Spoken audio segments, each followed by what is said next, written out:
peu de malchance, je pense. C'est un peu de malchance. Je pense que, bon, pour résumer le match a été équilibré. Je pense que les chances sont les mêmes pour les deux équipes. Bon, après, ce sont des détails.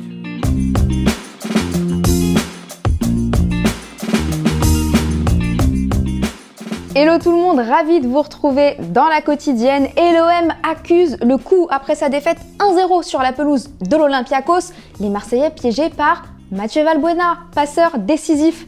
Alors, coach Villas-Boas, on est déçu de ses joueurs? Tu sais avec moi que tu n'as pas besoin parce que je protège toujours mes joueurs et c'est ma responsabilité. S'ils ne sont pas capables d'être au niveau top, les choix sont miens et c'est moi le responsable. Ça, c'est toujours clair. On va répondre à la question d'hier. Je vous demandais, selon vous, quelles étaient les forces et les faiblesses de l'OM cette saison. Baptiste, tu penses que l'OM a beaucoup d'expérience en Europa League, mais moins qu'en Champions League. Tu as peur que cela leur coûte la réussite. Il manque aussi de la régularité dans les grandes rencontres, mais attention, ils peuvent aller très loin selon toi. Pour toi, Valentin, la force de l'OM, c'est la défense et surtout la grinta. Personne ne lâche personne dans le groupe, mais la faiblesse de l'OM, c'est son attaque, peu fiable et souvent en difficulté. Baptiste et Valentin, bravo à vous, grâce à vos commentaires, vous remportez chacun le jeu FIFA 21. Allez, c'est parti, on ouvre notre page football vrai et on file en Corée du Sud. Jeonnam qui affrontait le Suwon FC, ou devrais-je dire le Borussia Dortmund contre le Stade Malherbe de Caen. Pas de but exceptionnel, mais un gardien de Jeonnam catastrophique. Regardez, le mec récupère un ballon avec un contrôle de la poitrine foireux. Il fait le malin, il se fait prendre le ballon, but de Suwon derrière. Alors on pourrait se dire qu'il a appris de ses erreurs quand même. Eh ben non, parce que 4 minutes après, il se passe ça. Il nous fait un dégagement qui n'en est pas un, et vas-y, gros tacle sur le joueur adverse, glissade, il est foutu et il le sait, carton jaune et penalty, encore un but offert à Suwon. Bon, au final, c'est Jeonnam qui s'impose 4-3. Il a eu chaud. En Espagne, c'est un coup de tonnerre qui s'abat sur Madrid. Le Real a perdu contre le Shakhtar, malgré 9 absents à cause du coronavirus. Alors la presse est unanime, chaque jour, c'est pire.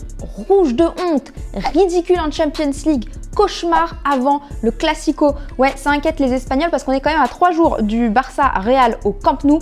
Mais pas besoin de remettre la faute sur ses joueurs. Zinedine Zidane, comme Villas-Boas, il assume tout. Esto está claro que yo soy el responsable. Me disgusto por los jugadores porque al final me han hecho ganar muchas cosas y bueno, es verdad que es un mal partido y no se merecen todo eso.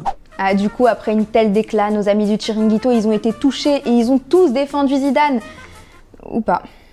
Muy bien, Zidane. Enhorabuena. Que vas perdiendo 0-3 en el descanso y que terminas perdiendo por 2-3. Enhorabuena, Zidane. Nivel de exigencia 0. Gracias, Zinedine Zidane, y adiós. Gracias por los innumerables y maravillosos servicios prestados, y adiós.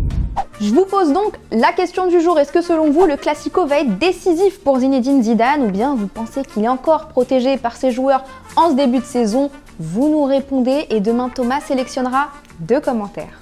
L'autre Madrid, j'ai nommé l'Atlético, a aussi sombré. Déroute 4-0 face au Bayern, le bourreau de Luis Suarez. Le gars, entre Barça-Bayern d'il y a 2 mois et hier soir, il s'est pris 12 buts des Allemands. Ça fait mal.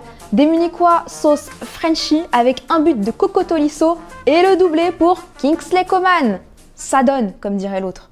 Image plus sympa du côté du Borussia Mönchengladbach qui affrontait l'Inter au Giuseppe Meazza.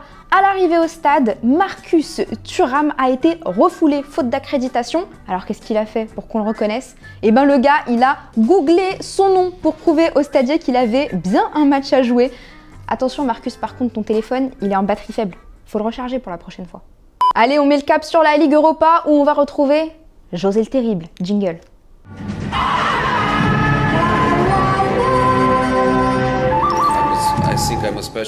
Tottenham affronte les Autrichiens de Lask et Sergent Mourinho, il était au rapport. Hello, Jose. José qui a enflammé les réseaux sociaux avec cette photo. On le voit qu'aligner 3 ballons de la compétition et il nous dit 3 ballons pour les 3 buts encaissés contre West Ham, pour les 3 superbes buts marqués contre eux, ou bien ce sont les 2 Ligue Europa que j'ai en poche et la 3e pour laquelle je suis en train de me battre. Ouais, ce qui n'a pas changé chez Mourinho, ce sont les chevilles. It's the third time I played the competition. The other 2 times, one with Porto, one with United, we managed to win it. So the record in Europa League is great. Sans transition, 2 clubs français jouent ce soir. Le Lille de Christophe Galtier se déplace chez le Sparta Prague.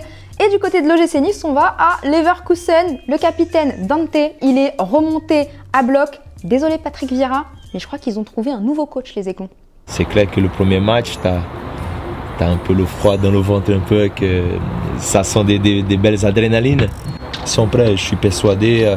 Ils ont envie d'être là. Amusez-vous, lâchez-vous, jouez à fond.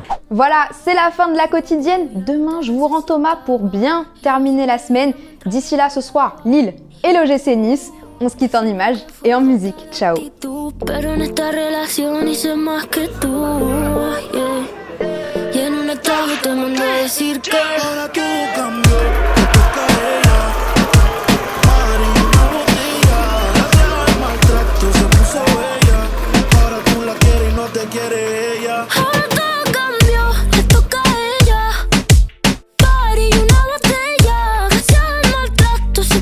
Et si tu veux en voir plus, t'as juste à cliquer ici, ouais, là, ou bien juste là. Et surtout, oublie pas de t'abonner. C'est ici et c'est gratuit.